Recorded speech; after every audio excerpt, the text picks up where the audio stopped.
B-Day APUS History kids, it's Coach Barge. I used to be your APUS History teacher before I started being gone all the time.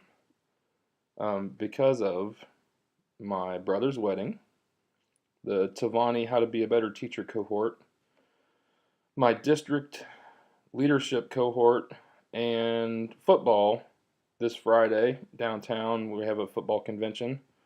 I've been gone a whole bunch, and so I wanted to put together a video real quick to walk you through what we're going to do today with the sub. So, in the printout, the breakdown, daily breakdown, we've got two things that I'm going to try to get you to get done today. The Civil War APUSH Topics Breakdown, which is going to be on iCloud, and the Border States Issue Activity. If you haven't done that from last time, I'm going to show you where that is too.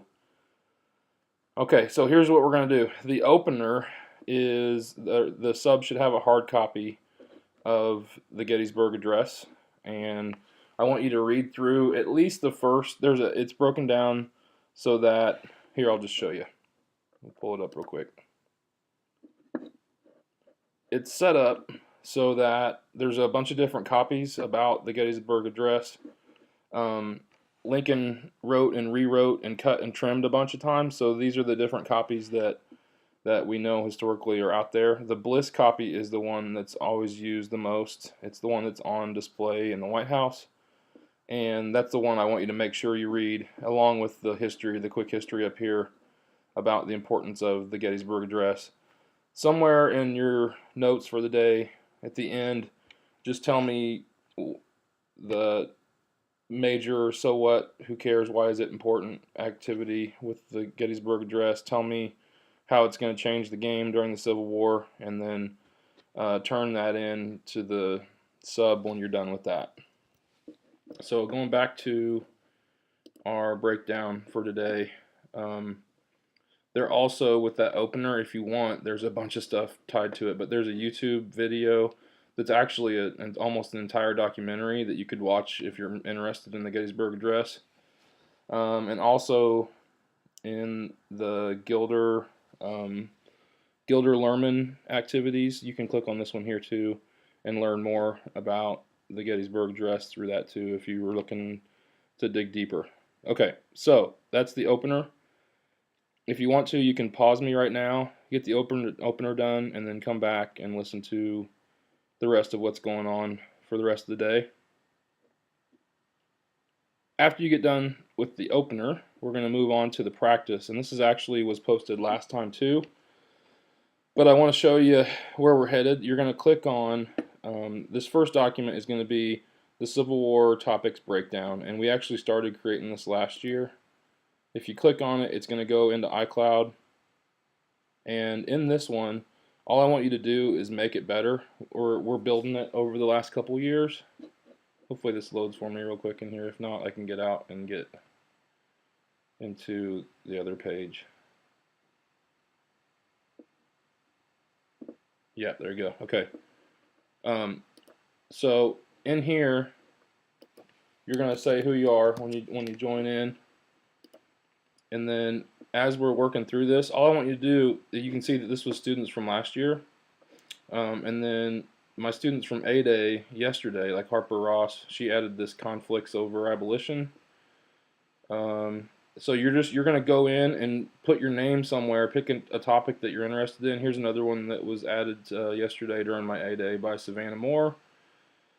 So just add something, go through and look at the different topics. There's a bunch of different topics that you can look at.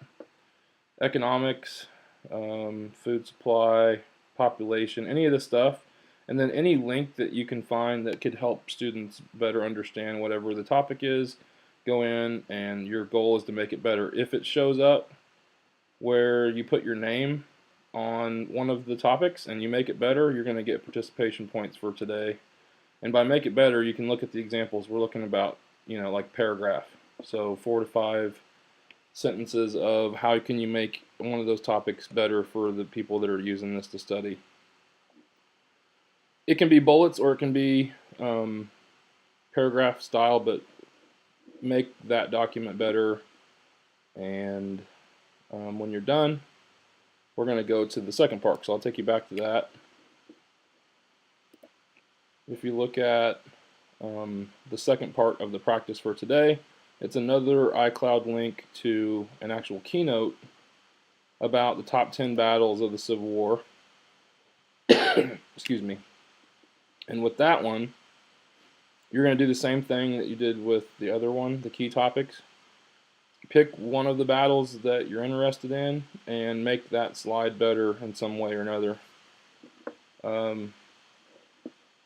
Just like with the other document, with the iCloud keynote, you will join the collaboration, and then over here you can click on whichever battle that interests you, and the who, what, when, where, why, and then the outcome and historical significance, or what I'm looking for. So, for instance, if you think that Kyle did a really good job, oh, and this is also Lila.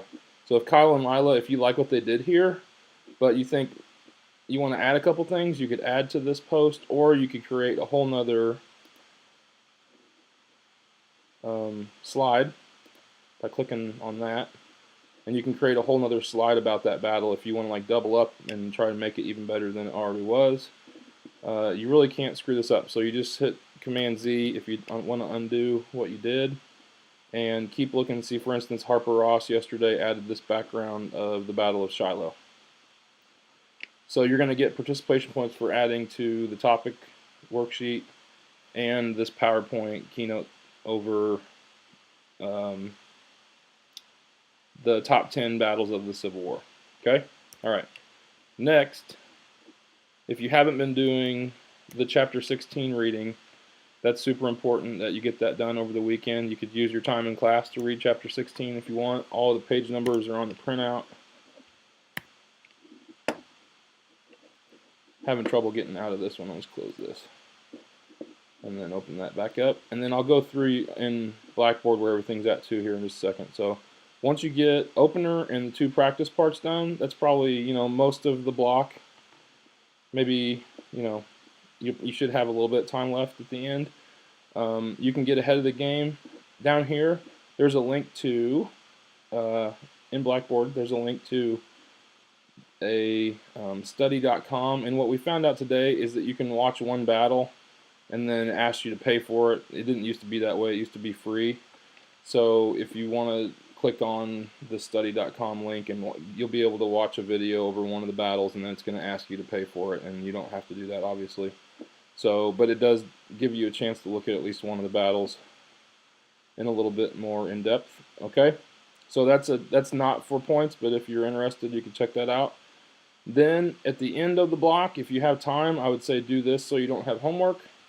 If you don't get this done for next time mini lesson, the end of the war and the beginning of the Reconstruction period, we're going to be looking at how we can identify some of the plans of Reconstruction, and how after the war was over, the Confederacy is basically an occupied territory. Click on the Prezi, and then in Blackboard I also have a link to some digital Cornell notes if you want to take Cornell notes while you go through the Prezi. But what we're going to try to do for next time when I see you on Tuesday is be ready. This is really slow.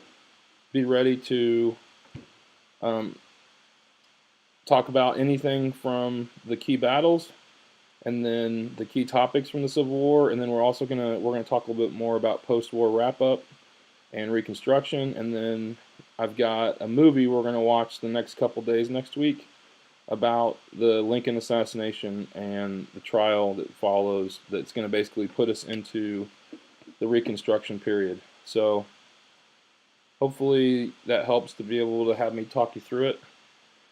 I will be around my computer most of tomorrow. If you have questions, you can email me. Also over the weekend I'll have access to email and also Blackboard, so if you have questions after going through all this and you're still confused or have questions, please let me know. Like I said, I really want to apologize for being gone so much. It just happens that I've got a whole lot of stuff that I do. Not only do I try to be a good teacher, but I also try, to do other things to further my areas and other stuff like the leadership cohort and the coaching stuff. So I appreciate how hard you're working when I'm not there. And be good for the sub, and I'll talk to you guys soon. Have a good weekend.